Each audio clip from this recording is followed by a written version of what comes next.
O fenômeno Bolsonaro, como entender? Que é um fenômeno, afinal, sabemos que o Bolsonaro tem uma estrutura partidária pífia, que ele acabou recentemente entrando no partido, ele é muito mais um produto dele próprio. Que grande estrutura política ele tem? Difícil encontrá-la. Então, nesse sentido, é um fenômeno eleitoral Bolsonaro. Cabe a nós tentar entender não no sentido vulgar da expressão, de compreender uma questão e passar à frente, assim, no sentido, deixa, como se fala, vamos entender o que uma criança fez, não. Entender no sentido científico, compreender esse fenômeno sociológico eleitoral. De um lado, acho, é produto do desgaste da política. Ninguém aguenta mais essa política do Brasil. As pessoas não suportam. A paciência terminou. Então, de um lado, é produto desse desgaste com a política, chamada política tradicional. De outro, ele incorporou um perfil de ser o candidato antissistema. Estranho, que ele está há 30 anos na política. 2 como vereador, na cidade do Rio de Janeiro, e 28 como deputado federal. Mesmo assim, ele conseguiu com eficácia, até o momento, se apresentar como candidato antissistema contra tudo que está aí, seria mais ou menos a expressão. E incorporar esse voto de protesto da população. Mesmo, insisto, ele estando há 30 anos na política, há 3 décadas tal. Portanto, é um fenômeno único. Não há paralelo recente na história do Brasil. Não há, por exemplo, qualquer relação com Fernando Collor, tal. Isso é estapafúrdia, essa relação. Então, nesse sentido, ele se apresenta, mesmo sendo do sistema, com um candidato antissistema tal. Tem uma linguagem direta. Claro que essa linguagem direta, em termos de comunicação, ela é perfeita, porque ela atinge o seu objetivo. Ela simplifica as soluções de graves problemas, o eleitor entende e aponta que gostaria de votar nele para presidente no dia 7 de outubro. Evidentemente que nós sabemos que são questões muito mais complexas, que a resposta não é tão direta assim. Mas para o eleitor, a grande parte do eleitorado brasileiro, ainda que tem um baixo nível de escolaridade, né, tem um baixo conhecimento dos problemas nacionais e que ainda não tem o conhecimento de vida democrática, não passou por muitas experiências, nem traumáticas, né? Nós não tivemos tragédias como ocorreram na Europa Ocidental no século XX, por exemplo, várias, né? Guerras mundiais, guerras civis, nós não passamos por nada disso. Quer dizer, então nós estamos vivendo sempre acreditando que um problema é grave, mas é fácil de ser solucionado, basta ter vontade, e não é bem assim. Esse fenômeno tão eficaz também bate na tecla de um discurso que o eleitor quer ouvir, que é o discurso da segurança. Como discurso é muito eficaz a fala, como solução é primário. Não há solução. Ao contrário, seria interessante vê-lo na presidência da República 1º de janeiro e vocalizar esse discurso sem ter propostas viáveis, inclusive propostas de curta, média e longa duração para o problema. Mas não interessa.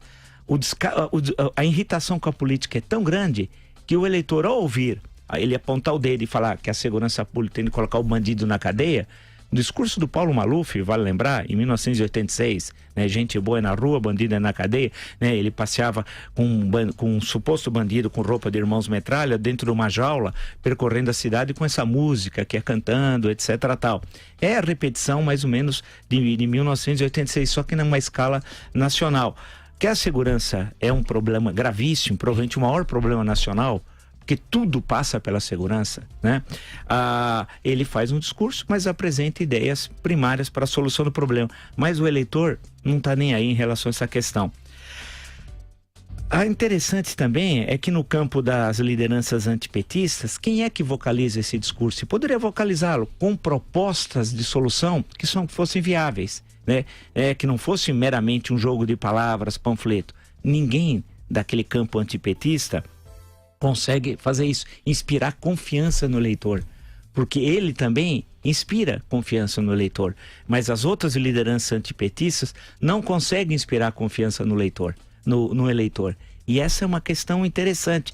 Por que essa ausência? Por que esse receio de atacar o PT? Geraldo Alckmin é um exemplo disso. Ele podia atacar o PT, conquistar esse espaço dela, porque quem levantar a bandeira do antipetismo ganha eleição. Essa é a grande questão, mas o Geraldo Alckmin, em momento algum, ontem, por exemplo, fez qualquer referência ao petismo, ao petrolão, né? Continuando, indo para o fim, há um cansaço do politicamente correto. Há um cansaço. Eu não aguento mais. Eu peguei uma revista semanal paulista, no encarte São Paulo, apareceu um trisal. Eu não sabia o que era trisal, desculpe a minha ignorância. Eram 3 indivíduos que tiraram foto, acho que numa cama, 2 com a cabeça para um lado e um outro no meio com a cabeça para o outro. Os 3 com uma tatuagem numa cruzinha.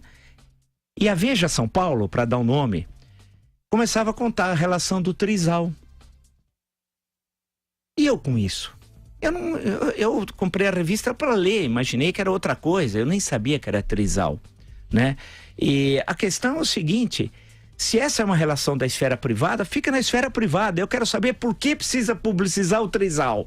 E por que isso é um exemplo para a sociedade? Por que isso é um exemplo?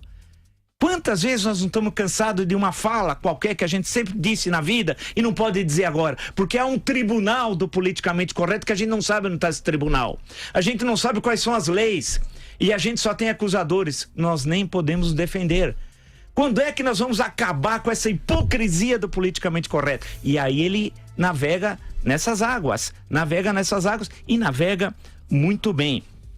Há também um desejo enorme da ordem, o discurso da ordem. As pessoas querem ordem no país, né? E com toda razão, porque ninguém aguenta mais o que nós estamos vivendo, os absurdos da justiça. Quem aguenta no Dia das Mães, a Suzane Richthofen, sair ter direito no Dia das Mães e Dia dos Pais, a ficar 3 dias fora da cadeia se ela matou os pais? É possível alguém, em algum país do mundo, isso ocorrer? Não. E as pessoas se irritam com isso. E aí acham que um candidato ao executivo pode resolver um problema que é do judiciário, não é do executivo. A questão da entrevista hoje citada do Zé Dirceu, que deu uma coletiva. Quem é que não se irrita com isso? 30 anos de prisão e está solto, né? Não foi cumprir a pena porque 3 ministros antirrepublicanos do Supremo Tribunal Federal passaram por cima da decisão da justiça. E muitos acham que o candidato executivo resolve essa questão. Não resolverá, né? Mas esse discurso da ordem é fortíssimo, tal. A questão que fiquem de pé é se vai dar resultado esse voto de protesto. Costuma dar no aprofundamento da crise política. E tudo indica, e eu insisto que digo isso há meses, há anos, que não é uma crise conjuntural. Nós vemos a crise estrutural, que é outra coisa, né? E nós estamos caminhando para aprofundar ainda mais a crise estrutural que o país vive. E teremos seríssimos problemas que vai depender do resultado das eleições no dia 7 e no dia 28. Caminhamos para o caos.